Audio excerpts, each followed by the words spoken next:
this is Team 14904, and today I will be teaching you how to create a basic autonomous code in Android Studio. So right here is a practice autonomous from last year. This just has some very basic functions, and I will be teaching you how to create the code, how to import it to your driver hub, and how to use functions that we've already made. So first, we're going to import all of our packages from first. They're very helpful, and they have things like the vision, so we can sense and see game pieces with our camera. It also has different functions that are specifically used in first. And so we have all of our inputs right here at the beginning. And so the next we have add autonomous. This ensures that the autonomous code is under the autonomous tab on our driver hub. And so then right here we have the name of our code. This is practice auto because it's a practice autonomous, and so that's what it'll show up as on your driver hub. And so then right here it extends auton base. So auton base is our autonomous base, which has and defines all of our different functions that we use within our autonomous. So we definitely need this if we want all of our functions to work, unless we just put it all together and define it in this code. However, we do not. And so then right here is importing our robot's hardware, but this is last year's robot, Bisola. This year we have Lewa. And so it makes sure that you have your hardware. That way your autonomous code can connect to the robot.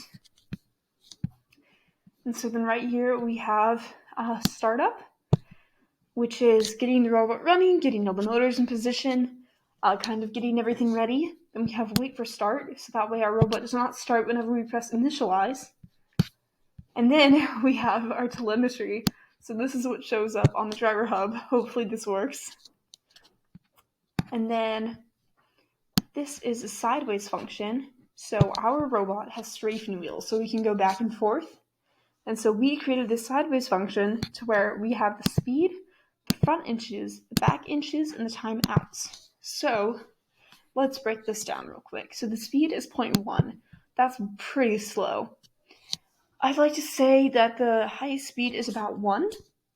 So 0.1 is quite slow. And then for the front inches, it's 12. For the back inches, it's 12. So this will ensure that the robot will strafe to the right. Now, if we're negative, then the robot will strafe to the left. And then the timeouts are 20 seconds. So this ensures that the robot goes that many inches or turns that many times within 20 seconds. So then right here we also have commented what it does. This is very helpful, so that way you can keep track of your code. And so then another example is our encoder drive.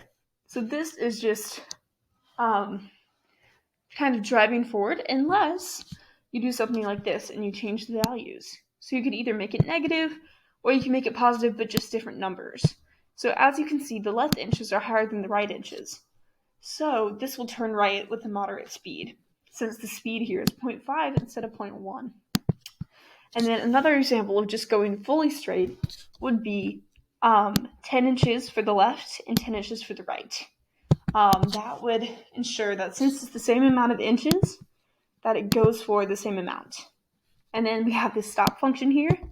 So that way, whenever we are done completing everything, our robot does not keep running, and we do not break any gears or motors. And then that's basically it. So if I want to add maybe another sideways function, let's say I could do 0.5 for the speed. I could do 6 for the front inches. Actually, let's do -6. That way we can make it left. And then -6 for the right inches, or back inches. And then let's do a 5-second timeout. The timeout is just kind of however long or however short you want it to be. And these numbers are always good for tinkering with. Kind of just checking and see where you want your robot to go. And this is just a basic autonomous, so it's not for any game specifically. But hopefully it can help you with this game and other games in the future.